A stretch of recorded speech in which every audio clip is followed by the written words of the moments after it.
جی السلام علیکم۔ جرمنی سے میں مہوش خان اس وقت آپ لوگوں کے سامنے موجود ہوں۔ اس وقت جو حالات ہیں دل کے، وہ حال دل بیاں کرنے کو کہ اوورسیز جس طرح سے جو ہے وہ مشکل میں اور تکلیف میں مبتلا ہیں یا باقاعدہ رو رہے ہیں اس وقت پاکستان کے حالات پر، مجھے صرف آپ لوگوں سے یہ پوچھنا ہے کہ کیا آپ لوگ جو وہاں رہتے ہیں کیا آپ لوگوں کو نظر نہیں آتا؟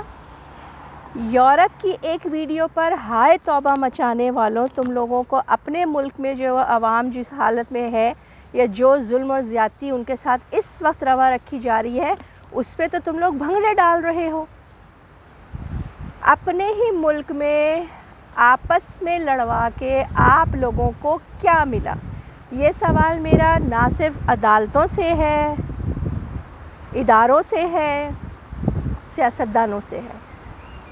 اس وقت پورے ملک میں آگ لگی ہوئی ہے، اسی بات کا خدشہ تھا۔ ہمارا ملک اس وقت جو ہے وہ انتشار کا شکار ہے، یا وہاں پہ جو عدم استحکام ہے، جہاں جو اس کے حالات ہیں، ملک تیزی سے تنزلی کی طرف جا رہا ہے اور لوگ تیزی سے وہاں سے نکل کے دوسرے ممالک میں جا رہے ہیں۔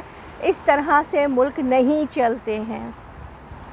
پچھلے سال آپ لوگوں نے جو کچھ کیا، ایک جمہوری حکومت تھی، وہ عوام کے ووٹوں سے وہ آئے تھے، ان کو عوام ہی کے ووٹوں سے رد کر کے ان کو جانا چاہیے تھا۔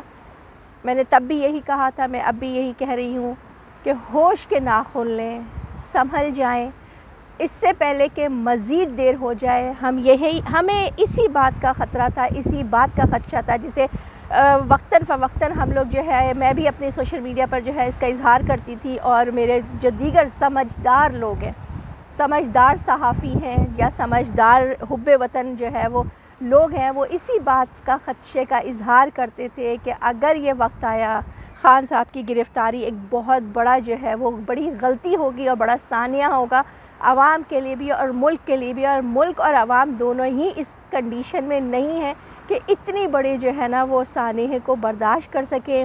اگر یاد ہی کرنا ہے تو بے نظیر کی شہادت کا دن، جس دن ان کا قتل ہوا تھا، اس کو یاد کر لیں۔ اس کے بعد ہمارا ملک کہاں پہنچا تھا، کن اندھیروں میں جو ہے وہ چلا گیا تھا، اور آج پھر تاریخ تقریباً جو ہے وہ 14-15 سال کے بعد دہرائی جا رہی ہے۔ اسی طریقے سے انہی معاملات میں کرنے والے بھی وہی ہیں، کروانے والے بھی وہی ہیں، اور جو نشانہ جن کا لیا جا رہا ہے وہ بھی وہی ہیں۔ اللہ تعالیٰ خان صاحب کی حفاظت فرمائے، اللہ تعالیٰ میرے ملک کی حفاظت فرمائے۔ بہت شکریہ۔